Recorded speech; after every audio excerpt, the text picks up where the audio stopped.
लिए उनके हितों के लिए और उनकी आय को बढ़ाने के लिए क्या प्रयास कर रही है। प्राध्यापकगण और इस योजना के प्रति आकर्षित होकर के आए हुए अन्य प्रदेश के सभी युवा प्रतिभाशाली हमारे प्रदेश के बहुत से की कमान को आगे बढ़ाने वाले मेरे युवा साथियों, मैं आप सबका हृदय से अभिनंदन करता हूं, आपका स्वागत करता हूं।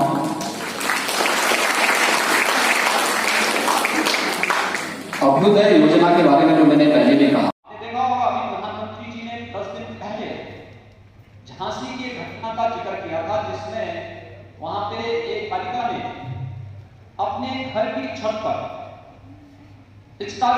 महानुभाव ने मुझसे इसी बात के लिए चिंता व्यक्त की। उन्होंने कहा यदि कोरोना आ गया, हम चिंतित हैं यूपी की जनता कैसे बचेगी, क्योंकि किसी ने अच्छा किया है तो हो सकता है कि प्रदेश के सभी जनपदों में वो अच्छा हो सकता है। आप उसके बारे में अपना एक छोटा सा प्रेजेंटेशन तैयार करें, एक छोटी सी उसकी एक बना दीजिए, उसको जो है उसका तो वहां पे प्रस्तुत करिए, बताइए आपने क्या अच्छा किया है। या अगर ज्यादा लोग हैं तो फिर उसमें से 3 ऐसे प्रेजेंटेशन प्रस्तुत हों जो मेरे सामने भी प्रस्तुत हो सके, जिसको हम फिर प्रदेश के अंदर लागू कर सकें। ऐसे हुआ कि परिवर्तन होते हुए दिखाई दे रहे हैं। व्यापक परिवर्तन का आधार क्या है? ऑपरेशन कायाकल्प। और ऑपरेशन कायाकल्प के पीछे की सोच किसकी थी? हमारे एक IAS अधिकारी की थी, तो मेरे कार्यालय में विशेष सचिव के रूप में थे, लेकिन एक जिलाधिकारी के रूप में जब वह फील्ड में कार्य करते थे, उस समय उन्होंने कुछ विद्यालयों में ऑपरेशन कायाकल्प की योजना को जन सहभागिता के माध्यम से लागू किया। इस अभियान के साथ जुड़ सके तो ये दोनों प्रकार की सुविधा प्रदेश के अंदर प्रारंभ करने का एक प्रयास है, और इसलिए अभ्युदय योजना का शुभारंभ प्रदेश के अपने युवाओं को समर्पित करते हुए मुझे बहुत प्रसन्नता की अनुभूति हो रही है। इसके लिए मैं आप सबको हृदय से बधाई देता हूं, अपनी शुभकामनाएं देता हूं।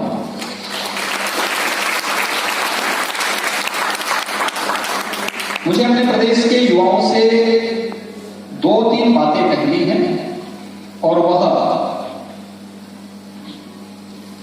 आपने सरदार अटल बिहारी वाजपेयी जी की पंक्तियां सुनी होंगी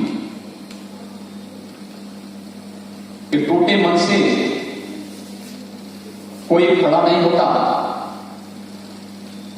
छोटे मन से कोई बड़ा नहीं होता, और टूटे मन से कोई खड़ा नहीं होता। और मुझे लगता है कि यह आप सबको भी अपने जीवन में गांठ बना करके रखनी होगी, लक्ष्य बड़ा करके रखो, चलो, और शुरुआत अच्छी से करो। जिस भी फील्ड जिसने उन सभी कारकों को जो कोरोना के संक्रमण के लिए उत्तरदायी थे, उन सबको ढूंढा, उसके बाद उसके निवारण के कुछ प्रकार के उपाय हमने मंत्रिमंडल की एक टीम गठित की जो पॉलिसी तय करती थी, नीति तय करती थी। कोई दिन ऐसा नहीं था कि जिस दिन हम लोगों की बैठक न होती थी, हम लोग नियमित रूप से बैठते थे, और नियमित रूप से बैठक करके हम लोग तय करते थे कि कहां पे क्या क्या होता है। मैं स्वयं इसकी समीक्षा करता था। प्रातःकालीन सत्र में मैं अपने वरिष्ठ नौकरशाहों के साथ यहाँ बैठता था। देश के सबसे मेधावी छात्र और सबसे अच्छे छात्र हैं, उनसे अच्छे छात्र रह गए क्योंकि इन्हीं कारणों से, क्योंकि वो संसाधन उनके पास नहीं था, वो गरीब घर से था, अंडर प्रिविलेज था, उसने एग्जाम ही नहीं लिया। तो हम लोग प्रिविलेज थे क्योंकि हमें किन्हीं कारणों से वो एक्सेस मिला और हम एग्जाम दिए, ठीक है, वो उस बेंचमार्क को क्रॉस किए। लेकिन इस प्रोसेस से जो ये एग्जाम्स हैं, ये सही शब्दों में डेमोक्रेटाइज हुआ है कि इंफॉर्मेशन, नॉलेज माननीय मुख्यमंत्री की स्कीम से डेमोक्रेटाइज होगा। और मुझे उम्मीद है और आशा है और भरोसा भी है कि आने वाले समय में गोरखपुर से कई छात्र हम देखेंगे जो IAS, IPS और अन्य प्रमुख एग्जाम्स में पास होंगे और हमारे देश का, गोरखपुर का और अपने माता पिता का नाम रोशन करेंगे।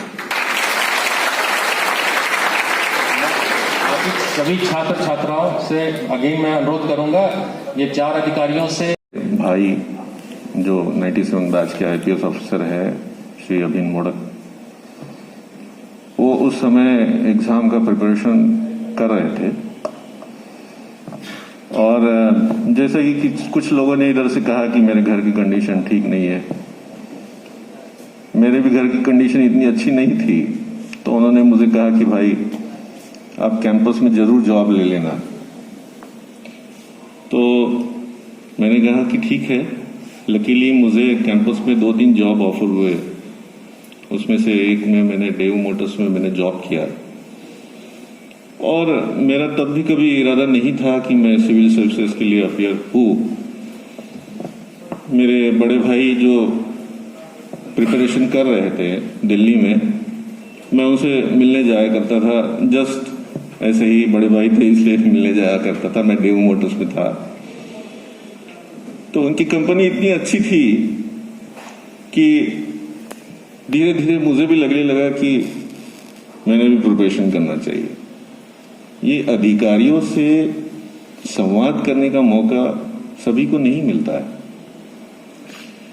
ये माननीय मुख्यमंत्री जी ने जो, लेकिन हम एक फर्दर स्क्रीनिंग लें और अभी मैं सीडीओ साहब से यही रिक्वेस्ट कर रहा था कि 10-15 दिन के एक्सपोजर के बाद में हम एक टेस्ट लेंगे सिविल सर्विसेज के जो अभ्यर्थी हैं और उनमें से टॉप 60, 70, 80 जो स्टूडेंट्स निकलेंगे उनको हम, जो हमारे 8-10 IAS, IPS ऑफिसर हैं, मैं उन लोग से भी रिक्वेस्ट करूंगा क्योंकि सभी व्यस्त हैं अपने नॉर्मल रिस्पॉन्सिबिलिटीज के लिए, उनको हम मेंटर की तरफ से नियुक्त करेंगे। फॉर एग्जांपल जिलाधिकारी गोरखपुर साहब से हम 7-8 बच्चे जो उस स्क्रीनिंग के बाद जो हम टेस्ट लेंगे उससे निकल के आएंगे, 8 छात्रों को हम DM गोरखपुर साहब को सौंपेंगे और वो उनका राउंड द क्लॉक मेंटर रहेंगे और वो बच्चे इसके अलावा क्लासेस लेने के अलावा एज ए मेंटर वो कभी भी उनको कांटेक्ट कर सकते हैं, उनका ईमेल से कांटेक्ट कर सकते हैं, वो वीक में 1 दिन नियत कर सकते हैं जिसमें वो बच्चों को मिल सकते हैं। और मैं रिक्वेस्ट करूंगा कि सबसे सीनियर हमारे ADG जोन साहब हैं, उनको भी हम कुछ बच्चे देंगे, उनका व्यस्ततम समय होगा क्योंकि उनकी जोन बहुत बड़ी है, लेकिन मुझे लगता है एक पर्सनल सुपरविजन और एक personal mentorship will go a long way in making you ready for this kind of examination. So वो हम करने का प्रयास करेंगे। इसके साथ ही हमने 2 पहलू जिलाधिकारी गोरखपुर साहब की मदद से जोड़े हैं और वो है स्टडी सेंटर और पुस्तकालय। आई थिंक ये अकेला मंडल है जिसमें अभ्युदय योजना के साथ हम वो जोड़ने का प्रयास कर रहे हैं और जो भी चीज हम इस योजना के साथ जोड़ेंगे, मैं पुनः कहना चाहूंगा, उसका विस्तृत या उसका संख्यात्मक रूप हो ना हो किंतु उसका प्रभावी और गुणात्मक जरूर होगा। सो पुस्तकालय जब हम आज उसको शुभारंभ कर रहे हैं, पुस्तकालय में वो किताबें होंगी जिसकी आपको वाकई में आवश्यकता है। ये कहीं भी कोई भ्रांति नहीं होना चाहिए कि इससे कोई आपको स्कॉलरशिप मिलने जा रही है, इस योजना के अंतर्गत आ जाने से आपको कुछ फाइनेंशियल हेल्प मिल जाएगी। और ये क्लियरिटी शुरुआत से रहती है, रूल्स गेम के शुरुआत से क्लियर रहते हैं तो गेम बहुत ऑनेस्ट और ट्रांसपेरेंट होता है और यदि प्रोसेस ऑनेस्ट और ट्रांसपेरेंट होती है तो आउटकम अच्छा होता ही है। सो बेसिकली नंबर 1, ये कोई फाइनेंशियल पैकेज या फाइनेंशियल या स्कॉलरशिप या फाइनेंशियल सपोर्ट की स्कीम नहीं है।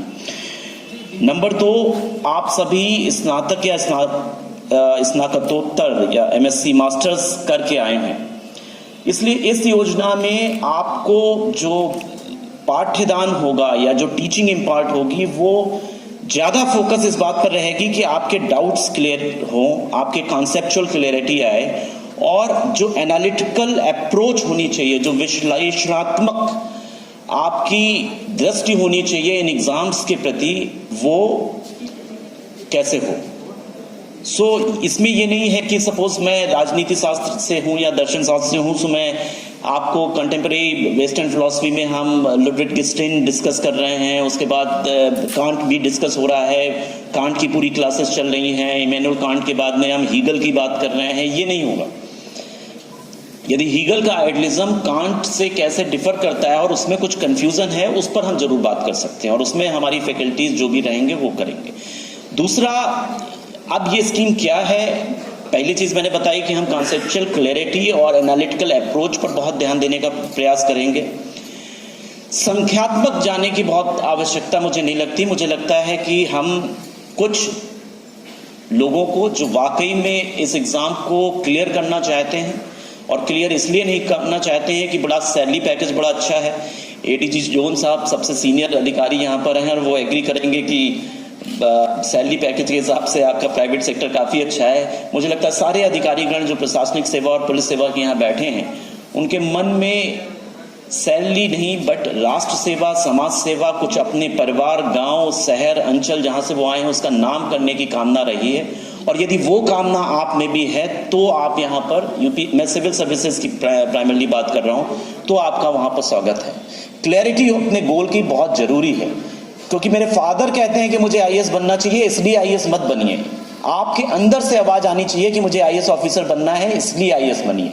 और आईएएस करके आप क्या कर पाएंगे, आईपीएस करके आप क्या कर पाएंगे, वो क्लैरिटी होनी चाहिए। और शायद हमारा प्रयास आपको पहले एक वीक में ये बताने का होगा, नॉट ओनली सिविल सर्विसेज जिसमें 18 से 21 सर्विसेज हैं, IAS, IPS, foreign service, revenue services, but also arm forces की एनडीएस, सीडीएस, आल्सो रेलवे की सर्विसेज, हमारी जो बैंकिंग सर्विसेज हैं उनको भी, और पीसीएस की जुडिशियल सर्विसेज है, हम उसको भी कवर करने का प्रयास करेंगे। हम प्रयास करेंगे